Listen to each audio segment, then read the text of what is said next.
මුලින්ම ඔයාලා කරන්නේ ඇස්ටෝලින්. ඇස්ටෝලින් එක තමයි මම මේකට ගන්න. ඒකට මේක මුලින්ම මේ ටැංකිය. මේ ටැංක් එකේ ටැංක් 1 එකේ අපි ඇස්ටෝලින් ගන්නවා. ඇස්ටෝලින් ගත්තට පස්සේ ඒ ඇස්ටෝලින් අපි කනෙක්ට් කරනවා H2O තියෙන ටැංක් එකට. ඒක නම් දෙවෙනි ටැංක් එක. ඒකේ තියෙන H2O. H2O ටැංක් එකට දානවා. ඒකට H2O ටැංක් එකෙන් පස්සේ මම ඒක ටියුබ් එකේ හිස්ට්‍රික් එකට දානවා. වැකියුම් ඒරියා එකට දානවා.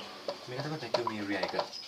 මේ වැකියුම් ඒරියා එකේ තුලදී මේක කිසිම අවශ්‍ය නැහැ.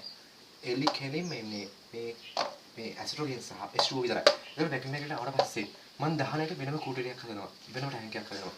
එතෙන් දහන එනවා මේක. ඒ දහනලා ඒ පීඩනය මේ අංශු පදාර්ථ වලින් මේ මවුල් ප්‍රමාණය අංශු වලින් පදාර්ථ වලින් පරමාණු අංශ ගන්නවා. ශක්ති මට්ටම වලට බෙදෙනවා. උපරිම ශක්ති මට්ටමට આવොත් මේ ටැංක් එකේ ප්‍රමාණයට වැඩි આવොත් ශක්ති මට්ටම මෙතන ප්‍රෙෂර් එකක් දානවා. ඒ ප්‍රෙෂර් එක කෙලිම ටියුබ් එක හරහා ටර්බයින් එකට යනවා. ටර්බයින් එක කැරෙනවා. ටර්බයින් එක කැරෙනවා ඉලෙක්ට්‍රික් සිටි එකක් හැදෙනවා. ඒ ඉලෙක්ට්‍රික් සිටි එක කොපර් වලට දාලා කොපර් කාබන් මිශ්‍ර තහඩු වලට දාලා ප්ලේට්ස් වලට දාලා සෝඩියම් ක්ලෝරයිඩ් වල හීට් කරනවා. සෝඩියම් ක්ලෝරයිඩ් හීට් කරද්දී එතන ඉලෙක්ට්‍රික් එකක් හැදෙනවා. ඉලෙක්ට්‍රෝන පිට වෙනවා. ඉලෙක්ට්‍රෝන අංශ පිට වෙනවා. අපි මේක ගත්තොත් ඒක වෙනම එකක්. ඒක ටර්බයින් එකෙන් පස්සේ වෙන එකක්. එතකොට මෙතන කතා කරොත් මෙතන වෙන ඉලෙක්ට්‍රෝන එක මෙතන වෙන රසායනික වියුක්තිය ගත්තොත් අපි ගත්තොත් ක්‍රියාකාරීත්වය ගත්තොත් මෙතන ගත්තොත් අපි ගන්නවා ඇස්ටෝඩි. ඇස්ටෝඩි ගත්තොත් ඒක H2O එක කම්පෙයාර් වෙනවා.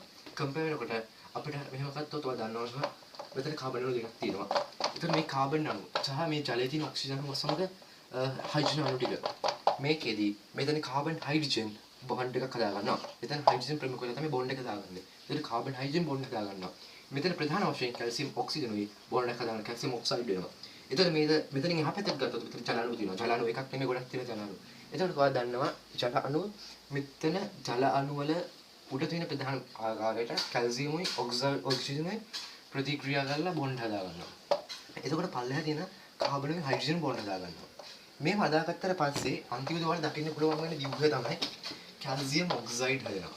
ඒතර කැල්සියම් ඔක්සයිඩ් හදනකොට අනිත් පැත්තේ මෙතන හයිඩ්‍රජන් උයි කාබන් උයි හැදෙනවා. දැන් අපිට මෙතනින් අවශ්‍ය නොවන්නේ නැත්තේ කාබන්. කාබන් තමයි අපිට ඉවත් කරගන්න ඕනේ. ඒකට මම කාබන් ඉවත් කරගන්න භාවිතා කරන්නේ අර හිස් වැකියුම් එක තුලදී හිස් රික්ත එකේ තුලදී මම KOH යොදා ගන්නවා. KOH වලින් මම කාබන් එක ඉවත් කළා දානවා. ඒකේ KOH උරා ගන්නවා. Potassium oxide hydrogen. ඒකට එතනදී කාබන් එක උරා ගන්නවා. කාබන් එක උරාගෙන පස්සේ අපිට හයිඩ්‍රජන් එක එනවා කම්පෙයාර් වෙනවා හයිඩ්‍රජන් එක කැල්සියම් ඔක්සයිඩ් එක. ඔය දන්නවා කැල්සියම් ඔක්සයිඩ් එකත් කැල්සියම් කියන ප්‍රබල එකක්. දැන් මේ කැල්සියම් ඔක්සයිඩ් වලින් අපිට ප්‍රබල ප්‍රතික්‍රියාවක් කරනවා. එතන ගොඩක් හීට් එකක් හදනවා. එතකොට ඒක දන්නවා. එතකොට මෙතන හයිඩ්‍රජන් එක කම්පෙයාර් වුණාම පස්සේ කැල්සියම් ඔක්සයිඩ් එක මේ හයිඩ්‍රජන් එක දාද්දී මෙන්න මේ අණුව හැදෙනවා. මෙන්න මේක. මෙන්න මේකෙන් තමයි අර හතර ගුණයකින් වෙන එකක් අදි වෙන්නේ. ඒ කියන්නේ දෙගුණයකින් ප්‍රතික්‍රියාවක් දක්වපු එක හතර ගුණයකටපත් වෙනවා. ඒ කියන්නේ කැල්සියම් ඔක්සයිඩ් වලින් වෙන ක්‍රියාව දෙගුණ වෙලා මේ හයිඩ්‍රජන් එක කම්පෙයාර් වෙලා තවත් වැඩි දියුණු වෙනවා. ඒක ගොඩක් හීට් එකක් හැදෙනවා.